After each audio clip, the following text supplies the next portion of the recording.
Hello guys, it is that time of the year again where we have to go apartment hunting in New York City. And if you know anything about this rental market, it's competitive, fast-paced, and honestly unlike any other city in the States. So I'm going to show you guys all the places that we toured, as well as share my apartment hunting tips to help you guys better navigate this process. So let's get started. Just to share a little bit about what we're looking for, I currently live with my sister, so we're looking for a 1 or 2 bedroom apartment, which is why you guys will see both in this video. Our max budget was 5.7K, and some of our non-negotiables were 1, a lot of natural lighting in the unit. My sister and I are both pretty sensitive to light, so it's important for us to have a really bright space. And then we also wanted laundry in unit, or at least in the building. And then we also wanted a commute time of less than 35 minutes since my sister and I both work in the city. And we're looking both at Manhattan and Brooklyn. So I'm actually gonna have a part 2 video on all the apartments that we toured in Brooklyn. So stay tuned for that. All right, this is the time for you guys to pull out your notes because I'm gonna share my apartment hunting tips. And this is probably something you'll hear a lot of people say, but make sure to have your documents ready and on hand, because chances are if you like a unit, someone else is also gonna like it and think the same. And you just wanna make sure that you're ready because this market is super fast paced. So what I like to do is just have an email draft of all my documents, and they're pretty standard across all New York City apartments. I'll list them here if you're not familiar with them. It's always just nice to be prepared and be able to apply on the spot immediately if you like something. And then this year I also did something differently, which was looking at Craigslist.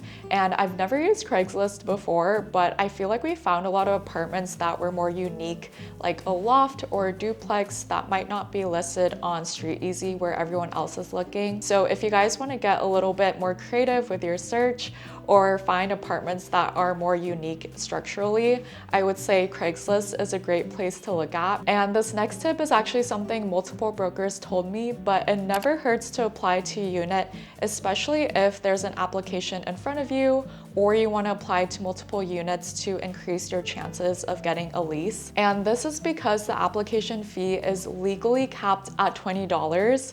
So honestly, it's not a big amount to risk, and it will help ensure that if an application falls through, you're next in line, or you can just really maximize the chances of getting a unit that you like. And that is something that we ended up doing in this process. We applied to multiple units at the same time just to see which one we'd be able to get. And then the other thing I'll say specific to New York City is that most apartment units will only come out a month in advance. So you can try to look a little bit earlier, but you'll probably see the most number of units in your ideal move-in date a month in advance. And there's also a lot of listings that actually come out and are immediately available. So what I like to do is just turn on a StreetEasy notification for my specific search, and I'll get a daily email notification of all the new units that pop up. And it just makes it a lot easier to track what units are coming out. We're gonna move now into apartment tours, which you guys have all been waiting for. The first unit that we toured was priced at $5,700 in the Upper West Side.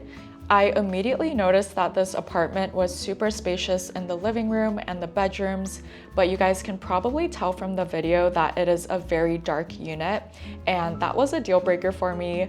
But I really liked that the bathroom and kitchen were renovated, and they stuck an in-unit washer in the kitchen, which was a nice plus. I also really loved the area that this apartment was located in, but unfortunately it just had no natural lighting, so it was a no for us.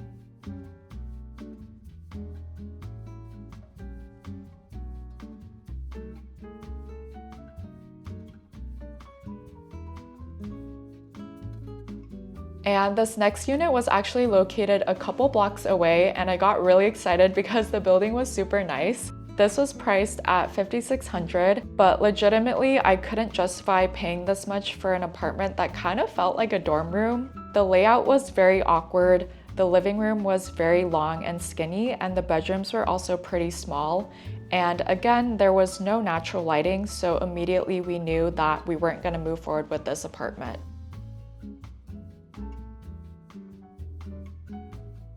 And this next apartment was actually out of our budget, but we still wanted to tour it because it was 2 blocks away from Central Park. It was priced at $5,865.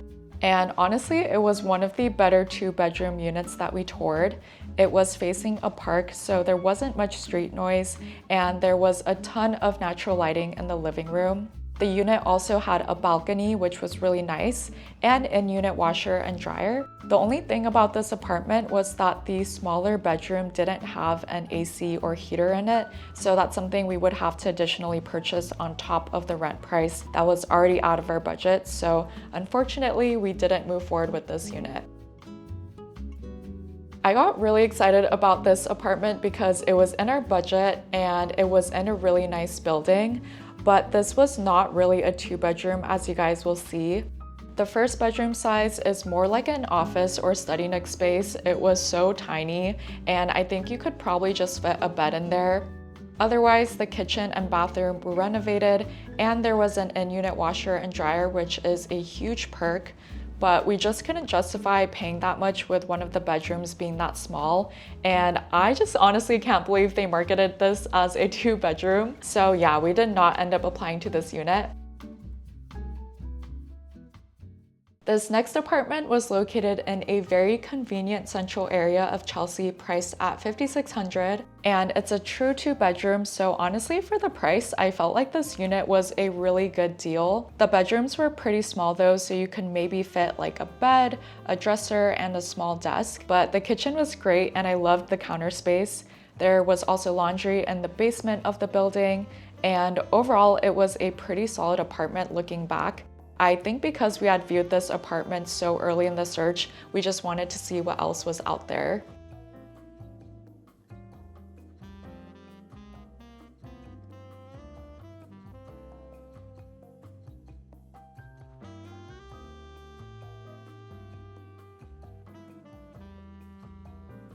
The next apartment we toured was in the Lower East Side, priced at $5,200. Overall, it was a pretty solid unit, especially for the price.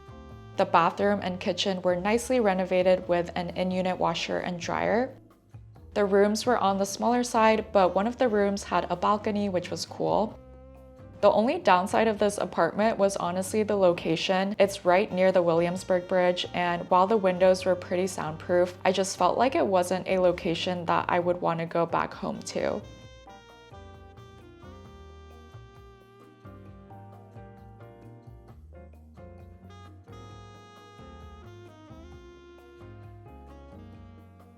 This was the cheapest apartment we toured, priced at $5,000 in the Lower East Side as well. And honestly, we could tell from the building. I didn't get any footage of the building itself, but it wasn't really well managed. It did have an elevator, but otherwise we just immediately knew we didn't want to live there. The bedrooms themselves were actually pretty spacious and got good lighting, but we were just willing to pay a little more for a building that was more well run, so we didn't end up applying here.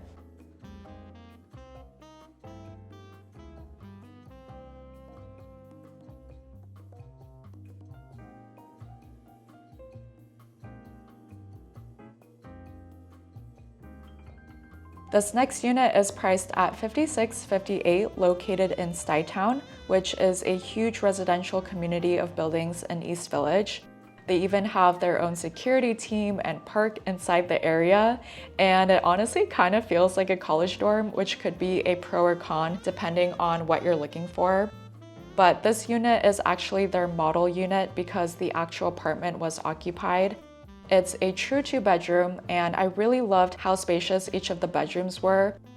It had a very interesting layout as well, with a little study nook area, which made it feel bigger than it actually was. And overall, I felt like this unit was a great deal for the price, but we just wanted an apartment that felt less secluded from the city, so we didn't end up going with this option. And at this point in the apartment hunting search, we realized something very important, and that is that we wanted to prioritize location and living in a neighborhood we really loved, even if that meant living in a 1-bedroom. So we ended up touring a couple of 1-bedrooms as well. The first 1-bedroom we toured was priced at $5,625. It was in a really nice luxury building, which you guys can probably tell from the price. But all the finishes in the kitchen and bathroom were extremely renovated, which we loved. And the unit itself was on the smaller size for both the living room and the bedroom. And that was honestly the only reason we didn't end up choosing to move forward with this unit, but it was one of our top contenders.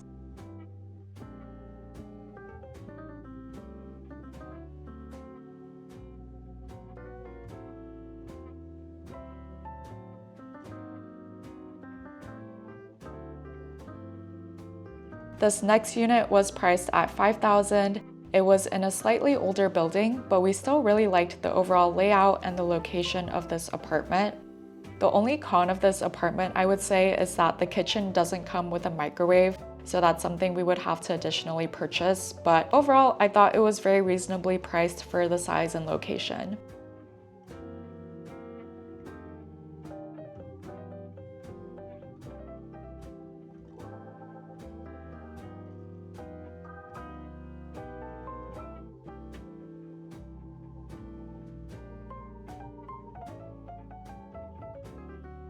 We also toured another unit in this building, which was slightly bigger, priced at $52.95.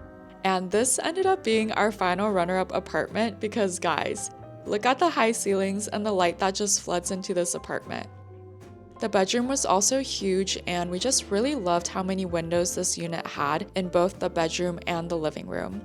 The only con I would say is for some reason the bathroom was really tiny compared to the first unit.